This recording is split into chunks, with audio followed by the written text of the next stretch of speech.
긴 담을 모두 벗었네.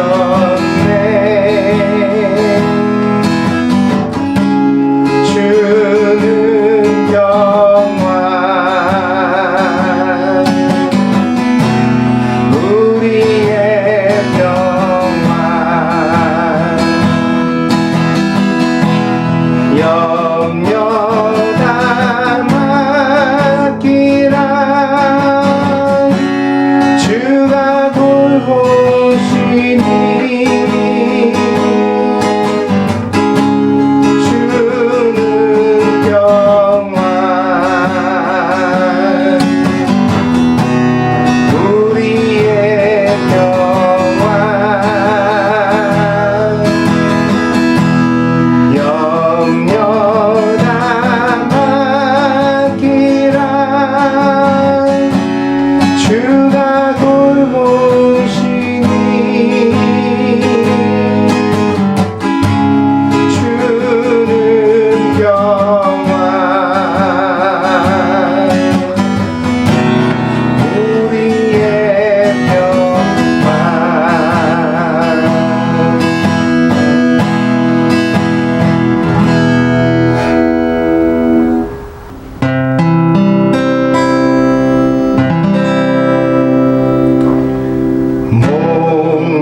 목마른 사슴 시내 물을 찾아 헤매이듯이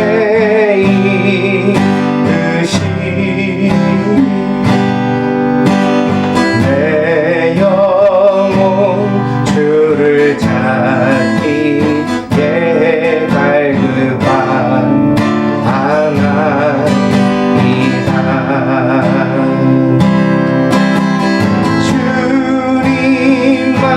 주님만이 나의 힘, 나의 방패, 나의 장소만. 나의 몸 정성 다 바쳐서 주님 경배합니다.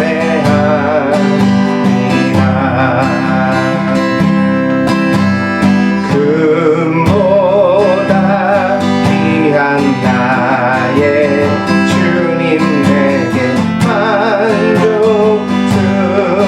주신 주.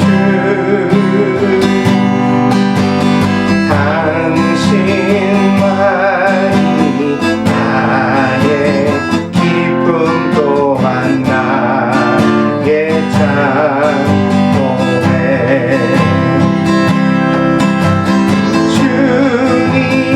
주님만이 나의 힘, 나의 방패, 나의 장소만. 나의 몸 정성 다 바쳐서 주님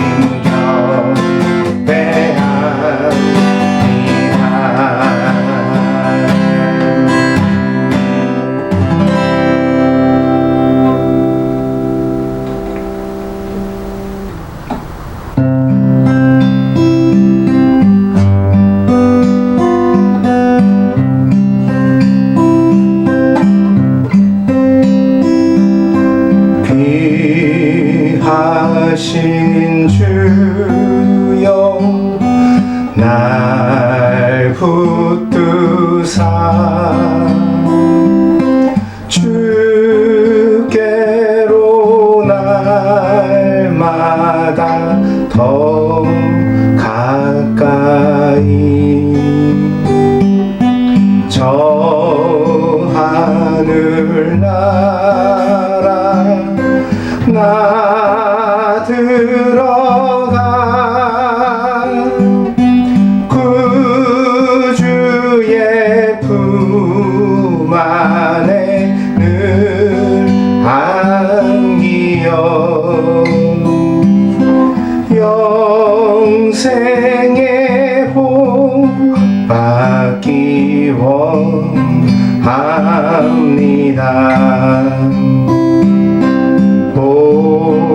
봉헌할 문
날개여도 주 예수 앞으로 더 가까이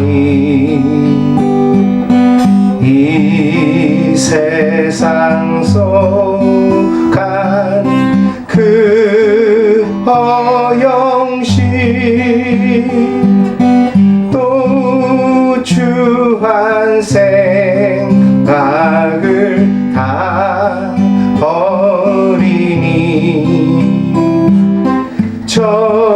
정결한 마음 내게 늘 주소서.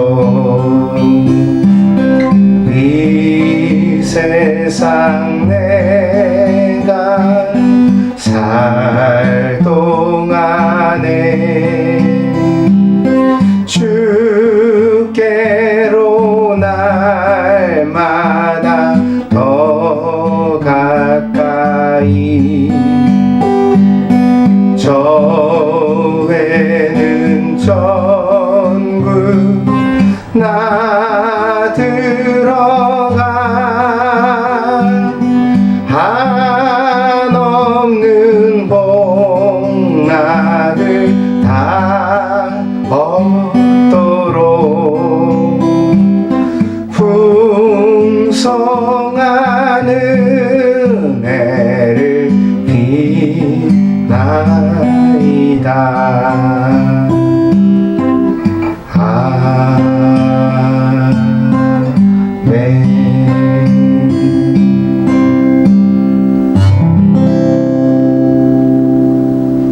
은혜와 자비가 한이 없으신 주님, 주님의 은혜와 사랑을 온 마음으로 찬양합니다. 어려움의 시기는 언제나 연약한 사람들에게 더욱 모질고 힘든 시간이 되는 것 같습니다. 주님, 온 세계가 코로나 바이러스로 인하여 신음하는 이 시기에 가난과 질병과 전쟁과 굶주림과 차별 속에 놓여 있는 사람들을 위하여 기도합니다.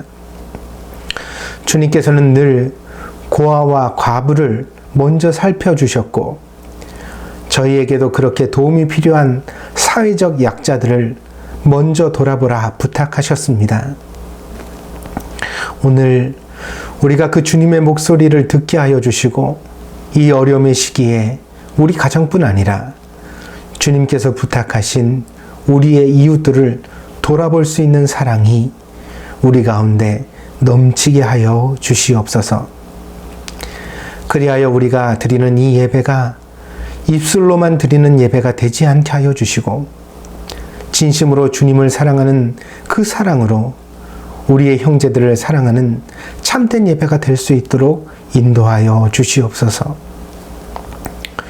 오늘도 마음과 뜻과 정성을 모두 주님을 예배합니다. 처음부터 마지막까지 성령의 인도하심 가운데 하나님의 임재 안으로 들어가는 신령한 예배가 되게 하여 주시옵소서. 오직 주님을 의지하며 이 모든 말씀 우리를 사랑하시는 예수 그리스도의 이름으로 기도하였습니다. 아멘.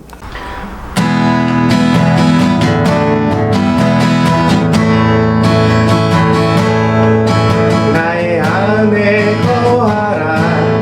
나는 내 하나님이니 모든 환난 가운데 너를 지키는 자라. 두려워하지 말라. 내가 널 도와주리니 놀라지 말라. 내 손 잡아주리라. 내가 너를 진정하여 불러나니 너는 내 것이라. 내 것이라. 너의 하나님이라. 내가 너를 보배롭고 존귀하게 여기노라. 너를 사랑하는 내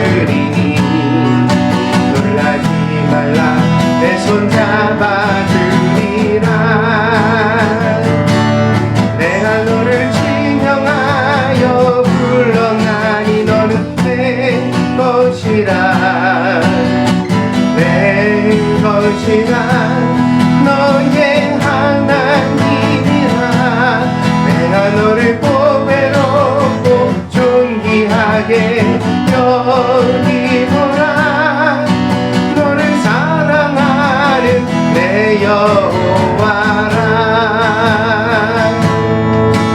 너를 사랑하는 내 여호와라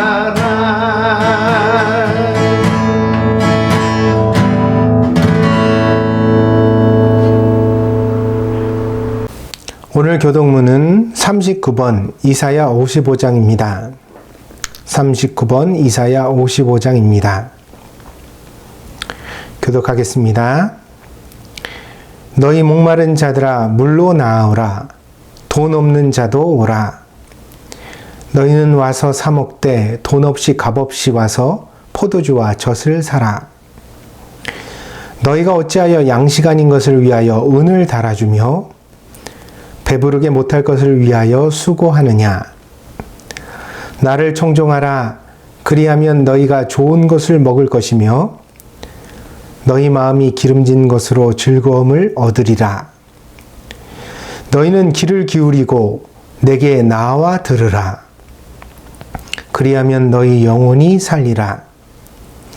내가 너희에게 영원한 언약을 세우리니 곧 다윗에게 허락한 확실한 은혜니라. 너희는 여호와를 만날 만한 때에 찾으라. 가까이 계실 때에 그를 부르라. 악인은 그 길을 불의한 자는 그 생각을 버리고 여호와께로 돌아오라. 그리하면 그가 긍휼히 여기시리라. 우리 하나님께로 나아오라. 그가 널리 용서하시리라. 아멘. 다 같이 사도신경으로 신앙 고백 드리겠습니다. 와레와 덴치노 주크리누시 젠노노 치치나로 카미오 신즈 와레와 소노이 도리코 와레라노 슈 예수 그리스도 신즈 슈와 세이레이니 요리 데미쿠무라레 오토메 마리아 요리 우마레 본디오 빌라도노 모토니 쿠르시미오 오케 조지카니 츠케라레 시니테 후무라레 요미니 쿠다리 미카메니 시니노 우지오리 유카츠시 텐니 노보리테 젠노노 치치나로 카미노 미기니 자시타마오 가시코 요리 기다리테 이케로모노토 시니타로모노토 사바키 타망 와레와 세이레오 신즈 세나로 교토노 교카이 세이토노 마지와리 쯔미노 유루시 가라다노 우카츠 에이엔노 세이메이오 신즈 아멘.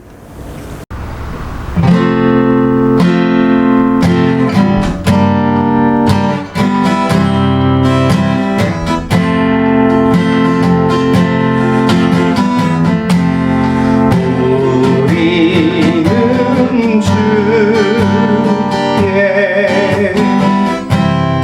백성이 오니 주의 그 큰 일을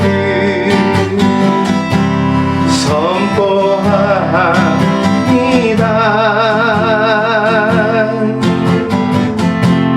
이곳 어두운 세상에 빛으로 부르셨네. 주의 얼굴 구할 때 역사하소서.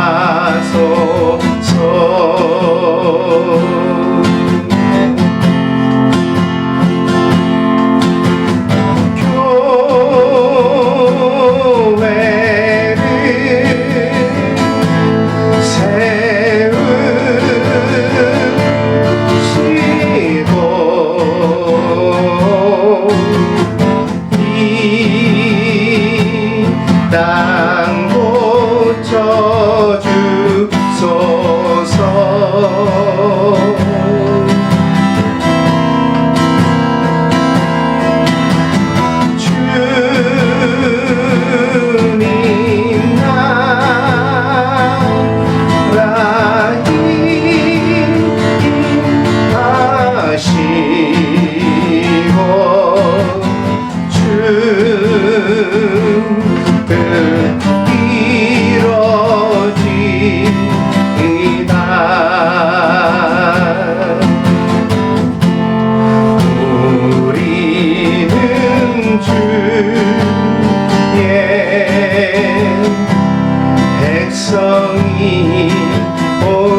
기도하겠습니다.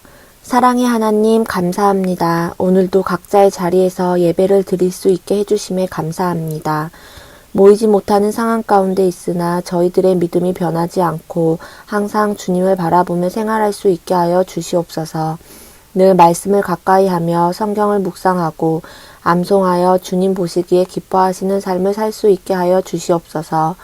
이 시간 저희들의 회개 기도를 받아주시옵고 지친 마음이 있다면 어루만져 주시옵소서. 교회의 크기, 자기 자랑, 거짓과 교만이 무너지게 하시고 신령과 진정으로 드리는 예배가 회복되게 해 주시옵소서. 코로나19 바이러스가 더 이상 전파되지 않도록 차단시켜 주시고 하루빨리 치료제와 백신이 나올 수 있도록 주님 도와주시옵소서. 목사님을 위해 기도드립니다. 영육간의 강건함을 허락하여 주시옵고 일본에 입국하시어 자가격리 기간 중에도 주님 함께해 주시고 계획하는 모든 일을 주님 뜻 가운데 이룰 수 있게 하여 주시옵소서. 이명희 권사님을 위해 기도드립니다. 주님의 치유의 손길로 어루만져 주시고 권사님의 영과 육이 늘 강건하시도록 주님께서 지켜주시옵소서. 동경드림교회 성도들의 가정과 자녀들을 위해 기도드립니다. 각 가정의 사정과 기도를 주님께서 아시오니 응답해 주시고 주님께서 기뻐하실 일을 행하며 세상에 선한 영향을 나타낼 수 있도록 인도하여 주시옵소서. 이후 목사님의 말씀 가운데 은혜 받기를 사모합니다.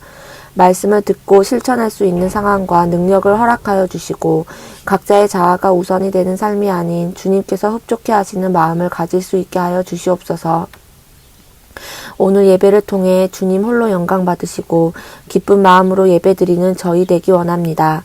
모든 일에 감사드리오며 우리의 구원자 되시는 주 예수 그리스도의 이름으로 기도드립니다. 아멘.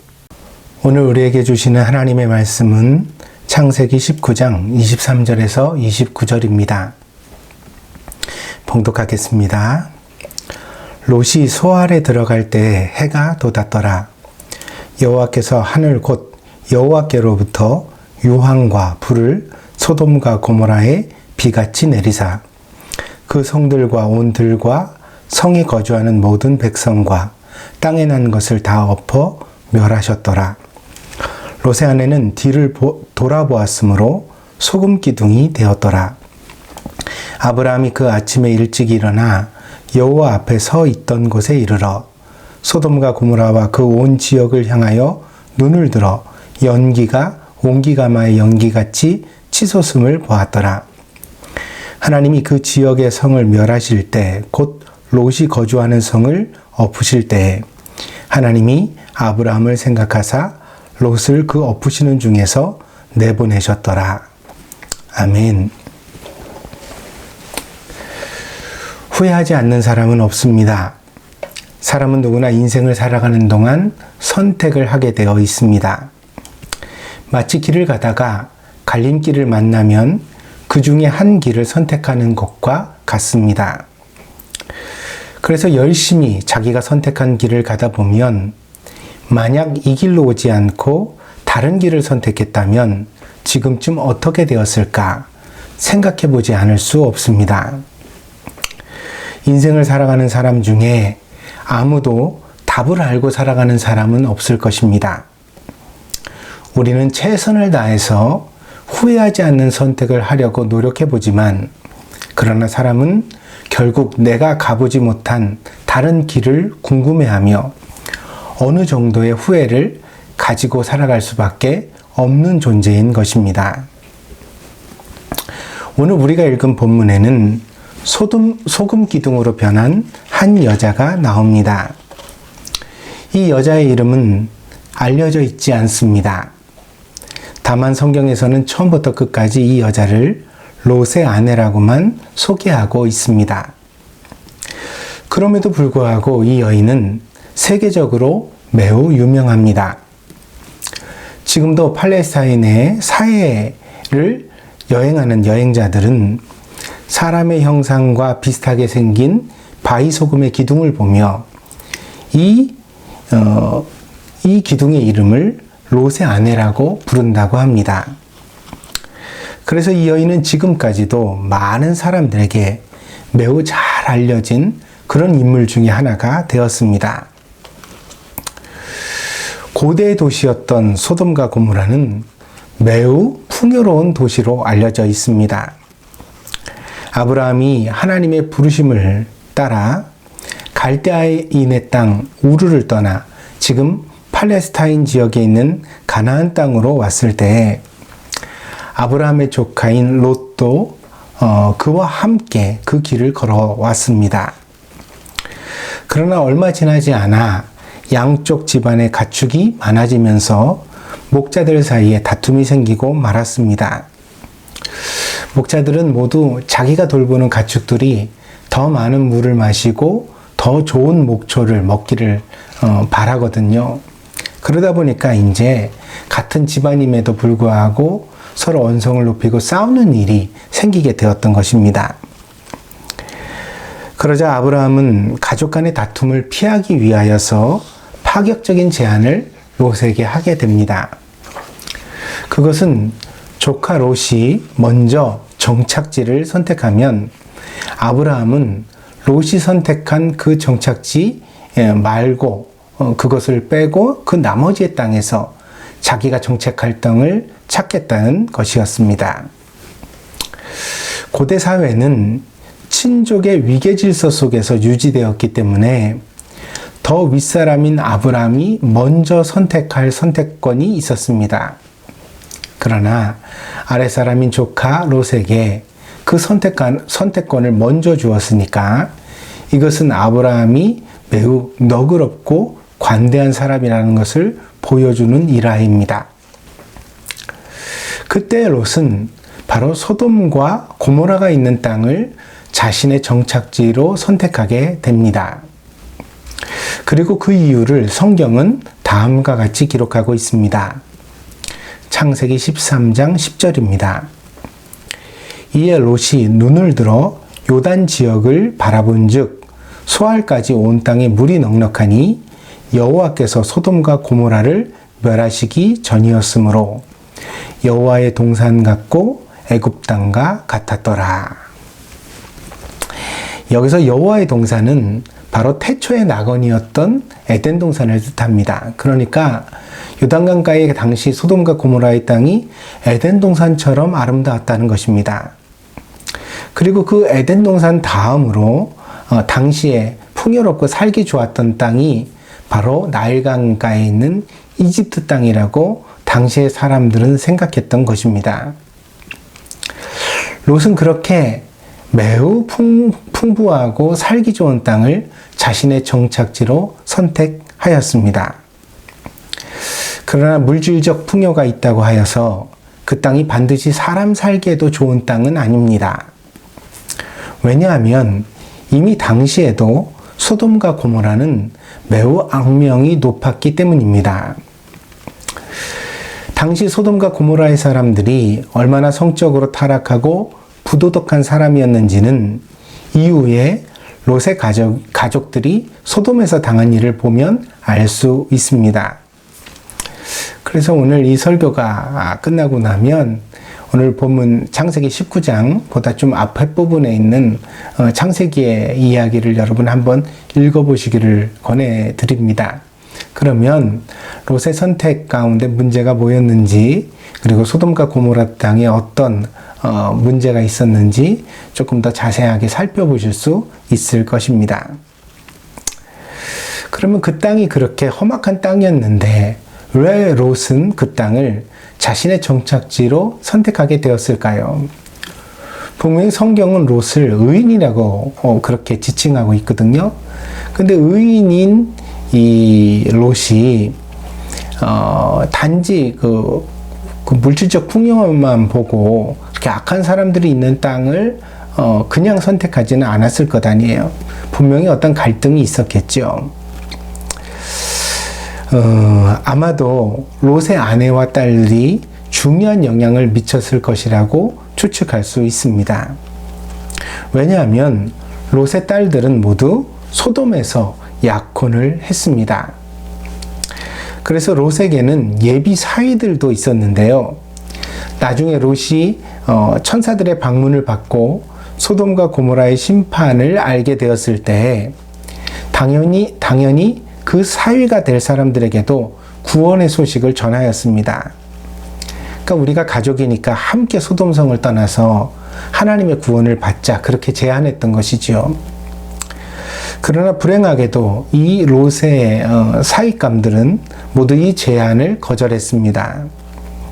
그들은 소돔의 생활에 깊이 젖어 있었고, 그렇기 때문에 롯의 이 말을 모두 농담으로 여겼던 것입니다.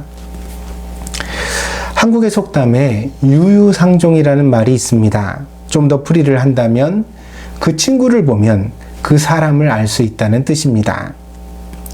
하물며 친구도 그런데 배우자는 말해 무엇하겠습니까?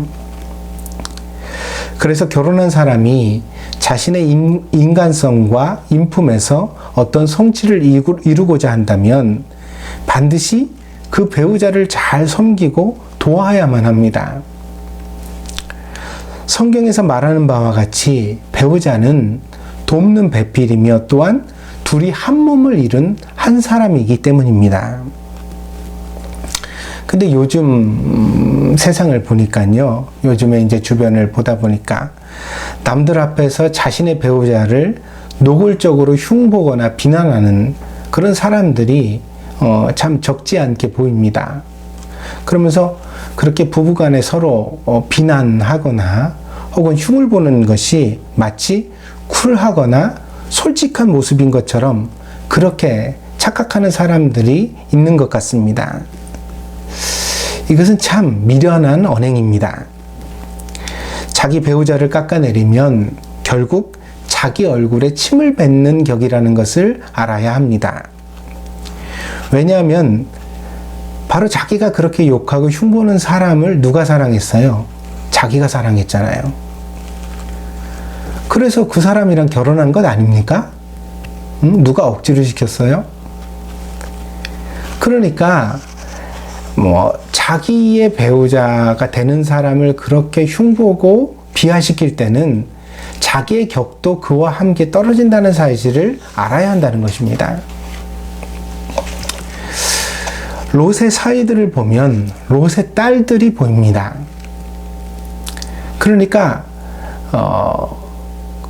이 롯의 딸들이 가졌던 문제점들이 이제 이후로도 계속 영향을 미치게 되거든요. 그래서 이 딸들의 삐뚤어진 성품과 행동은 소돔과 고모라가 심판을 받은 이후에도 그대로 이어졌습니다.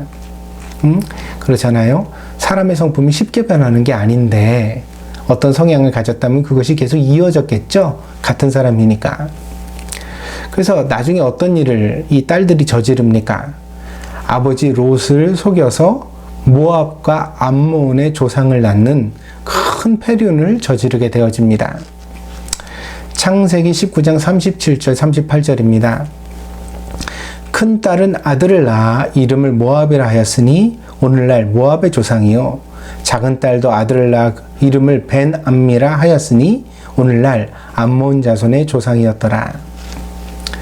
사실은 이 구절 바로 직전에 매우 패륜적인 내용의 그런 성경 구절이 나오는데 제가 일부러 읽는 것을 생략하도록 하겠습니다. 근데 이제 이런 일을 과감하게 저지른 것이 무엇이냐면 이제 롯의 딸들의 모습이었다는 거죠. 이 롯의 딸들이 아버지에게 큰 과오를 저지르는 장면을 보면서 그 엄마의 부재가 더 절박하고 크게 느껴지지 않을 수 없습니다. 만약에 롯의 아내가 같이 있었다면 어찌 감히 그 딸들이 이런 비참한 일을 계획하고 도모할 수 있었겠습니까? 엄마만 있었다면 절대로 생기지 않을 일이 롯의 가정에 생겨난 것이거든요. 그러나 불행하게도 이때에는 롯의 아내가 없었습니다. 왜요? 오늘 우리가 읽은 본문에서 확인하는 바와 같이 롯의 아내는 소돔과 고모라가 심판을 받는 그 순간에 롯과 함께 가던 길을 멈추고 뒤를 돌아보는 잘못을 그만 저질렀기 때문입니다. 성경은 이 롯의 아내의 잘못을 뒤를 돌아보았다라고 기록하고 있지만 사실은 이 뒤를 돌아보았다라는 내용은 매우 풍부한 해석을 낳을 수 있는 본문입니다. 그러니까 롯의 아내는 소돔과 고모라의 심판에도 불구하고 그 소돔과 고모라에 있었던 물질적 풍요와 그곳에서 벌어지고 있었던 쾌락을 지극히 사랑하는 마음을 끊어내지 못했던 것입니다. 롯이 믿음이 있는 남편으로서 아내의 손을 잡아 끌며 그 몸을 구원의 장소로 이끌 수는 있었지만, 그러나 롯의 아내의 마음까지 단속할 수는 없었다는 것입니다. 롯의 아내가 가진 그 마음의 허영심, 쾌락에 대한 애착, 물질에 대한 욕망, 그것을 억제할 수 없었던 것입니다. 때문에 롯의 아내는 결국 뒤를 돌아보았고 소돔과 고모라와 함께 심판을 받고 말았습니다. 예수님께서는 이 롯의 아내를 세상의 마지막에서 함께 생각해 보아야 할 매우 중요한 인물로 보셨습니다. 누가복음 17장은요, 예수님께서 세상의 마지막 심판에 대하여서 설교하시는 장면인데요. 그 누가복음 17장에서 이 롯의 아내에 대하여 언급하시는 예수님의 말씀이 나옵니다. 17장 29절에서 32절까지 제가 읽어드리겠습니다. 롯이 소돔에서 나가던 날에 하늘로부터 불과 유황이 비오듯 하여 그들을 멸망시켰느니라. 인자가 나타나는 날에도 이러하리라.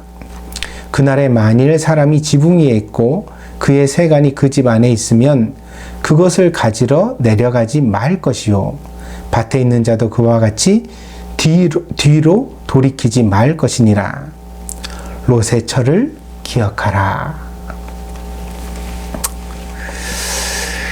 그러니까 예수님께서도 이 롯의 아내가 심판받은 장면이 이제 마지막 말세, 예수님께서 다시 오시는 심판 때도 반복해서 나타날 것이라고 예감하셨거든요. 그래서 이제 그걸 경고하신 거예요. 이와 같이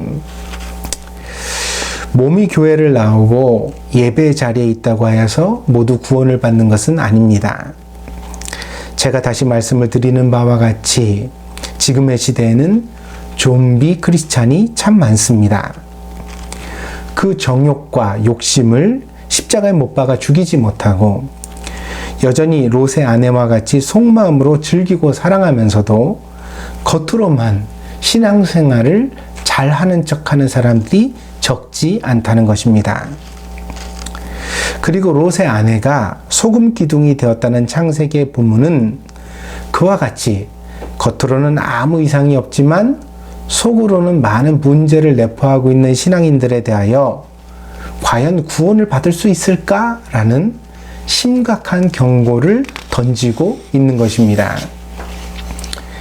때문에 예수님께서도 이와 같은 경고를 다시 설교에 사용하시면서 누가복음 17장에서 뒤를 돌아보지 말라라고 말씀하셨던 것입니다. 사랑하는 여러분, 오늘 이 시대는 추수의 때입니다. 많은 사람들이 그 경제적 위기를 말하고 있는데 사실 이 시대의 위기의 본질은 경제적 위기가 아닙니다. 창세기를 가만히 읽어보면 땅이 사람에게 먹을 양식을 순조롭게 내어주지 않는 것은 사람들이 땅에서 악을 행하고 죄를 짓기 때문이라고 되어져 있거든요. 곧 경제적 위기는 사람의 위기 때문에 벌어지는 일이라는 것입니다. 사람들이 하나님의 정의를 땅바닥에 버리고 발로 밟아 조롱할 때 이 악한 행동에는 반드시 하나님의 심판이 따르게 되어지는데 그 심판이 많은 사람들의 고통으로 결국 땅에 나타나게 된다는 것입니다. 그리고 그 심판의 때 회색지대는 결코 없습니다. 소돔도 사랑하고 하나님의 말씀도 믿는, 그러니까 이중적 선택은 불가능하다는 것입니다. 다시 말씀드립니다. 소돔도 사랑하면서 또 하나님의 말씀도 믿는 그 그런 신앙생활이 가능한가? 성경은 그것이 불가능하다고 본문을 통해 우리에게 말하고 있는 것입니다.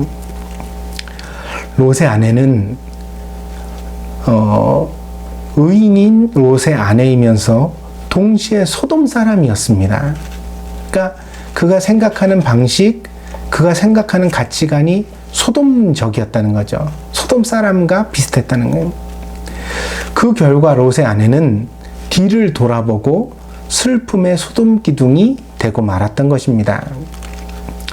그리고 이 롯의 아내가 가져온 불행을, 이 가정의 불행을 함께 보십시오. 그 어머니의 실패는 결국 딸들의 실패로 이어졌지요. 그 딸들이 참 의인의 딸들이라고 말할 수 없는 그런 일을 저지르잖아요. 그리고 딸들의 실패는 또 아버지의 실패로 이어집니다. 아버지를 신앙적 폐인으로 만듭니다. 어떻게 알 수 있죠? 소돔과 고모라가 심판을 받을 때까지만 해도 하나님은 분명히 롯을 의인이라고 인정하셨거든요. 그래서 롯이 소돔과 고모라에서 구원을 받고 이 소알이라는 작은 성으로 피하여 살게 되었던 것입니다. 그러니까 하나님이 롯을 의인으로 인정하셨죠. 그러나 그 롯이 모압과 암몬의 그런 조상을 낳은 이후에는 성경에서 사라져버리고 맙니다. 그러니까 롯을 통하여서 모압과 암몬의 조상이 태어난 다음에는 성경이 더 이상 롯에 대하여 아무 얘기를 안 한단 말이에요. 이것은 오늘 우리를 향한 경고입니다. 하나님과 세상을 겸하여 섬기려고 하지 마십시오.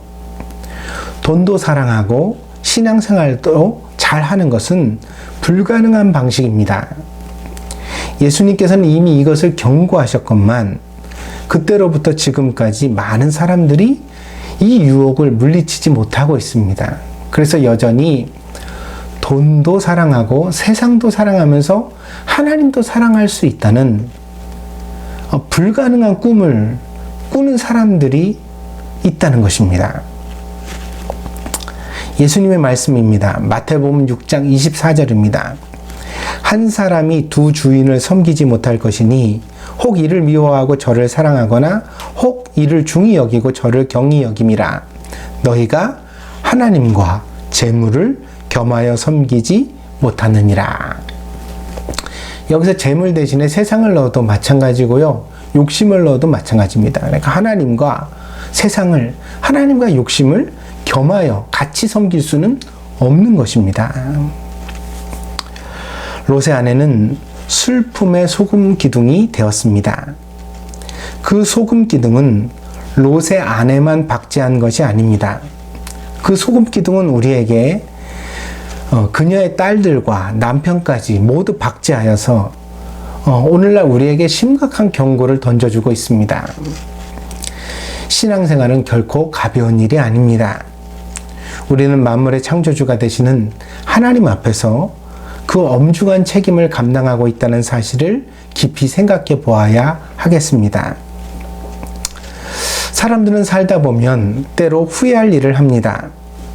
잠시 잘못하고 후에 깨달아서 그 잘못을 고치는 것은 사람이 성장하고 성숙해가는 방식이기도 합니다. 그러나 어떤 잘못은 영원히 회복할 기회가 없기도 합니다. 그렇기 때문에 롯의 아내를 기념하는 소금 기둥은 우리에게 많은 생각을 하게 하는 하나님의 장치입니다. 그 소금 기둥을 보면서 정말 어느 순간에 우리가 자칫 잘못 생각해서 하나님도 섬기면서 물질도 섬길 수 있다고, 하나님도 섬기면서 세상도 사랑할 수 있다고 그렇게 생각한다면 우리도 저와 같이 심판을 피하지 못하고 그 심판의 결과가 되어지는 흉측한 모습으로 어떤 사람들 앞에 보여지는 상징이 될 수도 있지 않을까라는 생각. 우리는 겸손하게 다시 한번 생각해 보아야 합니다. 우리는 정말 예수님을 따르고 있습니까? 우리는 정말 하나님의 정의를 추구하고 있습니까? 우리는 물질적인 풍요가 아니라 영적인 풍요를 우리 자신과 우리 가족에게 주려고 노력하고 있습니까? 만약 우리가 그런 생각과 가치관을 올바르게 가지고 있지 못한 크리스찬이라면 분명히 우리 앞에 큰 위기가 있다는 것을 알아야 할 것입니다. 우리는 인생을 살아가며 자주 회개해야 합니다. 지금이라도 뜻을 돌이키고 삶을 바꾸려고 노력해 가야 합니다. 입으로만 회개하는 것이 아니라 진정으로 하나님 앞에서 회개하는 사람의 삶을 살려고 더 깊이 우리 자신을 돌아보고 생각해야 합니다. 그리고 기도하셔야만 합니다. 그래야 그런 회개의 기도가 있어야 비로소 여러분이 바라는 모든 소망의 기도도 하나님께서 응답하실 것입니다. 이사야서에 그런 말씀이 있거든요. 너희가 구하여도 하나님께서 듣지 않으시는 것은 하나님이 손이 짧아서 구원하지 못하시는 것도 아니고 귀가 어두워서 듣지 못하시는 것도 아니다. 너희와 하나님 사이에 죄의 담이 가로막혀서 그래서 너희의 기도가 응답되지 못하는 것이다. 이사야 선지자가 그렇게 답답한 심정으로 외친 그런 설교가 있거든요. 그렇습니다. 우리가 진정으로 회개해야만 우리가 소망하는 기도들에 대하여 하나님께서 기쁨으로 응답하실 수 있습니다. 우리가 그런 크리스찬으로 살아갈 때 여러분의 삶에 하나님의 분명한 구원이 나타나게 될 것입니다. 여러분 꼭 기억하십시오. 하나님께서 원하시는 것은 여러분의 지갑이 아니라 여러분의 마음입니다. 정녕 그 마음으로 하나님을 섬기고 하나님을 사랑하고 하나님을 따르는 여러분이 되실 때 여러분의 삶 가운데 하나님의 구원과 축복이 넘치게 될 줄 믿습니다. 이 은혜를 모두 누리는 사랑하는 동경드림께 모든 성도들이 되어주시기를 바랍니다. 기도하겠습니다. 복되신 주님, 오늘도 귀한 주일 맞이하여 소금 기둥으로 변한 롯의 아내를 우리가 기념하며 우리도 혹여 하나님도 섬기고 세상도 섬기려고 하는 잘못된 욕망에 휩싸여 있는 것은 아닌지 돌아보게 하여 주시옵소서. 우리는 바른 신앙생활을 하기를 원합니다. 우리는 진정 하나님께서 인정하시고 구원해 주시는 그런 사람이 되어지기를 원합니다. 이를 위하여 우리가 늘 우리 자신을 돌아보며 회개하는 크리스찬이 되게 하여 주시옵소서. 우리가 진정 우리 자신의 허물을 발견하고 고치려 노력해 갈 때 하나님께서는 그런 우리를 더욱 사랑하시며 우리의 모든 소망의 기도에도 응답해 주실 줄 믿습니다. 하나님, 오늘 우리가 이 참 믿음을 가지고 하나님 앞에 더욱더 열심히 앞으로 신앙으로 나아갈 수 있는 복된 성도들이 되게 하여 주시옵소서. 감사를 드리며 모든 말씀 예수 그리스도의 이름으로 기도하였습니다. 아멘.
말씀 사람 그리고 하나님의 나라를 위하여 항상 신앙의 표지를 잊지 않는 동경드림교회 성도들이 되어주시기를 바랍니다.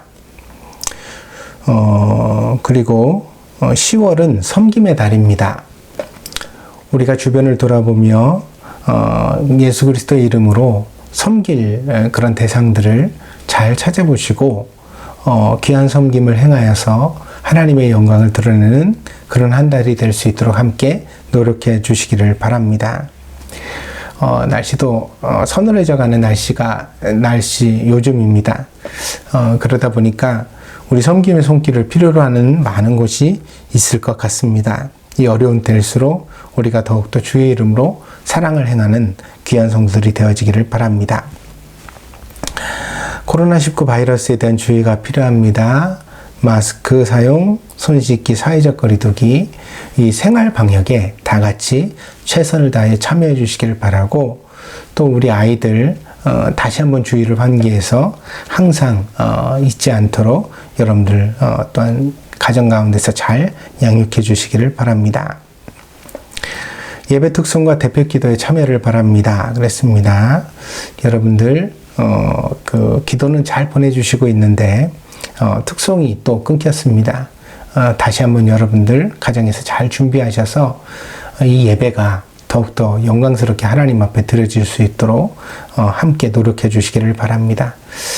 더 멋진 찬양, 아름다운 찬양 함께 드릴 수 있다면 우리의 예배가 더 빛날 것 같습니다. 여러분 함께 노력해 주시기를 바랍니다. 그리고 성경암송 챌린지가 이제 모두 마감되었습니다. 그리고 그 시상을 오늘부터 시작해서 한 주간, 다음 주까지 이 한 주간 사이에 하도록 하겠습니다. 어떻게 시상했는지는 이후에 또 기록으로 남겨서 사진이나 동영상이나 여러 가지로 남겨서 다음 예배에 여러분들에게 공개해 드리도록 그렇게 하겠습니다. 수고하신 분들 참 감사하고요. 그리고 또 비록 완주하지는 못하셨지만 몇 편 외우셨던 분들은 비록 마감되었지만 개인적으로 또 노력하셔서 이 성경암송 챌린지의 좋은 열매를 함께 거두어 주시기를 다시 한번 당부를 드립니다. 그리고 또 우리 성도들 소식이 있습니다. 우리 이메일 권사님 투병을 위해서 여러분들 함께 같이 계속 기도해 주시기를 부탁을 드리고요. 또 그리고 우리 유미라 자매님 가정과 그 다음에 김대승, 김신혜 성도님 가정 한국으로 귀국하게 되었는데 무사하게 잘 모든 것이 순조롭게 될 수 있도록 우리 동경드림교회 성도들이 끝까지 함께 기도해 주시기를 바랍니다. 여러분 이렇게 주일날 매주 모여서 같이 예배를 드리지 못한다 하더라도 얼마든지 우리가 성도의 교제를 나누고 같이 할 수 있는 그런 시대가 되었습니다. 예배도 언택트로 드리는 때 굳이 우리가 헤어지고 서로 소식을 끊을 일이 뭐가 있겠습니까? 그러니까 여러분들 계속 서로 위하여서 기도 제목 나누고 또 서로 함께 교제하면서 신앙생활은 같이 하는 것이니까요. 교제할 수 있도록 그렇게 여러분들 함께 노력해 주시기를 당부를 드립니다. 제가 지난주에 미처 소식을 받지 못해서 광고를 못 드렸는데 우리 김연경 성도님 무사히 일본에 돌아오셨다고요. 격리기간 잘 마치고 기쁨으로 뵙도록 하겠습니다. 그리고 저도 이 설교 녹화는 지금 한국에서 하고 있는데 아마 이 설교가 나갈 때에는 이 설교가 아니라 이 광고가 나갈 때에는 제가 동경에 도착해 있을 것입니다. 여러분들 더욱더 같이 위하여서 기도해 주시기를 당부를 드립니다. 다른 광고가 없으시면 마지막으로 찬양 드리고 그리고 축도로 예배를 폐하도록 하겠습니다.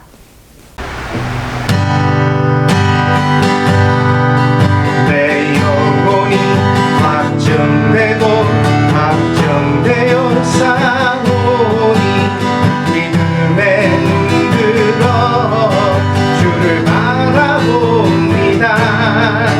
내 영혼이 확정되고 확정되어 싸우니 믿음에 눈들어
주께서 이 시간에 사랑하는 성도들의 기도를 들어 응답하시고 저들의 가정과 삶의 현장 가운데 하나님의 임재의 영광을 나타내 주시기를 원하나이다.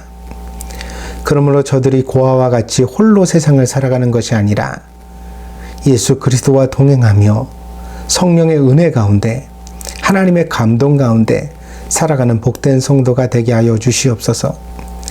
저들의 성품에 그리스도의 향기가 나게 하여 주시고 저들이 하는 모든 언행에 하나님의 영광이 나타날 수 있도록 인도하여 주시옵소서. 사랑하는 성도들을 굳건히 붙들어 주시되 저들의 삶에 일용할 양식에 부족함이 없게 하시고 저들의 가정에는 평안과 축복이 있게 하시고 저들의 자녀는 건강하게 아름답게 양육되게 하시고 저들의 직장에는 보람이 있게 하시고 저들의 모든 인간관계에는 따뜻함과 사랑이 있을 수 있도록 하나님 축복하여 주시옵소서.